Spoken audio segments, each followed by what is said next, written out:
Bismillahirrahmanirrahim. Assalamualaikum warahmatullahi wabarakatuh. Perkenalkan, nama Asep Nasruddin, asal dari SMKN 4 Garut, calon guru penggerak Angkatan 8 dari Kabupaten Garut. Tergerak, bergerak, menggerakkan, mengajar dengan ikhlas, bergerak dengan tegas agar mencetak generasi yang berkualitas. Pada kesempatan ini saya akan mencoba menjelaskan demonstrasi kontekstual pemikiran Ki Hajar Dewantara. Tapi sebelumnya kami ucapkan terima kasih kepada Bapak Sopyan Hadi sebagai fasilitator dan Bapak Karna sebagai pengajar praktik yang terus membimbing dan membuka wawasan tentang dunia pendidikan. Ketika berbicara pendidikan, ada dua hal yang harus kita ketahui terlebih dahulu. Yang pertama, pengajaran. Pengajaran ini merupakan proses pendidikan dalam memberikan ilmu atau berfaedah untuk kecakapan hidup anak secara lahir dan batin. Sedangkan pendidikan itu sendiri yaitu memberikan tuntunan terhadap segala kekuatan kodrat. Menurut Ki Hajar Dewantara, pendidikan bertujuan untuk menuntun segala kodrat yang ada pada manusia agar mereka dapat mencapai keselamatan dan kebahagiaan yang setinggi-tingginya. Menurut Ki Hajar Dewantara juga, sebagai seorang guru atau pendidik, hendaklah memperhatikan tiga hal dalam menghadapi peserta didiknya. Yang pertama, ada yang disebut dengan ing ngarso sung tulodo, di depan memberikan suri teladan. Artinya, seorang guru wajib menjadi teladan bagi peserta didiknya, baik dalam perkataan atau perbuatannya. Yang kedua, ing madyo mangun karso, di tengah-tengah memberikan motivasi. Seorang guru wajib memberikan motivasi atau dorongan yang positif demi meningkatkan minat belajar peserta didik. Yang ketiga, tuturi handayani, di belakang memberikan kekuatan. Artinya seorang guru atau pendidik mampu mendorong atau mendukung pengalaman belajar dengan baik. Dalam menuntun anak untuk mencapai kodratnya, harus disesuaikan dengan kodrat alam dan kodrat zaman. Kodrat alam berkaitan dengan sifat atau karakter alam dan sekitarnya. Kodrat zaman mengikuti perkembangan zaman yang ada. Dalam proses menuntun anak diberikan kebebasan, namun tetap diarahkan agar anak tetap tidak kehilangan arah dan membahayakan dirinya. Peranan pendidik diibaratkan seorang petani menurut Ki Hajar Dewantara, atau tukang kebun yang tugasnya adalah merawat sesuai kebutuhan dari tanaman-tanamannya agar tumbuh dan berbuah dengan baik. Tentu saja beda jenis tanaman, beda perlakuannya. Artinya bahwa kita seorang pendidik harus bisa melayani segala bentuk kebutuhan metode belajar siswa yang berbeda-beda. Untuk mencapai tujuan pendidikan tersebut, berbagai program telah kami jalankan di sekolah kami. Di antaranya, membuat program ekstrakurikuler yang beragam, sesuai dengan minat dan bakat siswa, termasuk dalam bagian dari menuntun siswa mencapai kodrat alam. Yang kedua, sekolah kami telah menerapkan pembelajaran yang berorientasi pada murid dengan menggunakan media pembelajaran sesuai dengan perkembangan ilmu dan teknologi dalam rangka menuntun siswa untuk mencapai kodrat zamannya. Yang ketiga, sambut siswa atau embun pagi.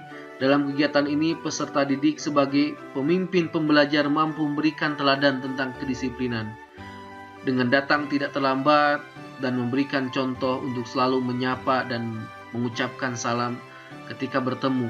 Kontekstualisasi pemikiran Ki Hajar Dewantara dalam teladan sesuai dengan semboyan ing ngarso sung tulodo. Kegiatan ini dikemas dengan budaya 5S. Yang pertama, senyum, artinya menciptakan rasa tenang, sapa, mewujudkan keramahan, salam, memberikan perilaku positif yang dapat dilakukan bersama-sama untuk menjaga rasa saling terhubung dengan orang lain, sopan dan santun, menunjukkan kita sebagai pribadi yang menyenangkan. Tujuan untuk anak, supaya anak memiliki budi pekerti yang luhur, ramah terhadap sesama. Tujuan untuk guru menciptakan situasi yang nyaman dan menyenangkan, sehingga pembelajaran yang dilakukan siswa dirasa seperti permainan dan menyenangkan. Tidak takut dimarahi, tidak takut disalahkan, tidak takut mencoba, dan lain sebagainya. Tentunya ini selaras dengan pemikiran Ki Hajar Dewantara, permainan anak itu adalah pendidikan. Yang selanjutnya, bersih-bersih kelas. Sebelum masuk ruangan, Bapak Ibu guru beserta siswa itu membersihkan ruangan dengan tujuan membangun semangat peserta didik secara gotong royong dalam melaksanakan tugas dan tanggung jawab agar mendapatkan hasil yang maksimal. Ini selaras dengan semboyan Ing Madyo Mangunkarso. Ketika proses pembelajaran, siswa diberi kesempatan untuk berdiskusi, berbagi pendapat. Peranan guru bersama-sama dengan murid berdiskusi, membangkitkan semangat dan memunculkan ide-ide kritis, sehingga mendorong siswa menjadi lebih baik. Ini sejalan dengan semboyan Ing Madyo Mangunkarso dan Tut Muri Handayani. Kemudian di sekolah kami juga melaksanakan sholat duha, membiasakan siswa melaksanakan sholat duha, memberikan ketenangan dalam kegiatan belajar mengajar dan membentuk karakter siswa yang baik. Peranan guru di sana bersama-sama melaksanakan sholat duha dengan tujuan memberikan contoh yang baik. Ini sesuai dengan semboyan Ing Ngarso Sung Tulodo. Kemudian sekolah kami ada kegiatan bagi-bagi makanan setiap hari Jumat. Ini tujuannya untuk siswa menumbuhkan rasa syukur, meningkatkan rasa kepedulian sosial, menumbuhkan rasa persaudaraan, menularkan kebaikan kepada orang lain.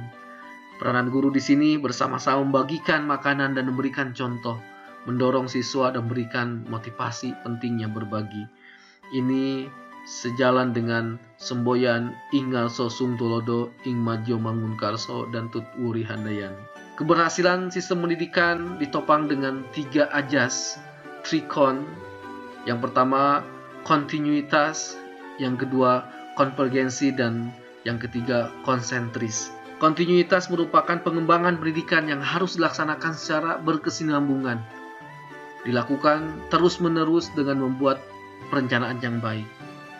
Konvergensi merupakan pengembangan pendidikan yang dilakukan bisa mengambil dari berbagai sumber dari luar, namun harus disesuaikan dengan kebutuhan yang kita miliki.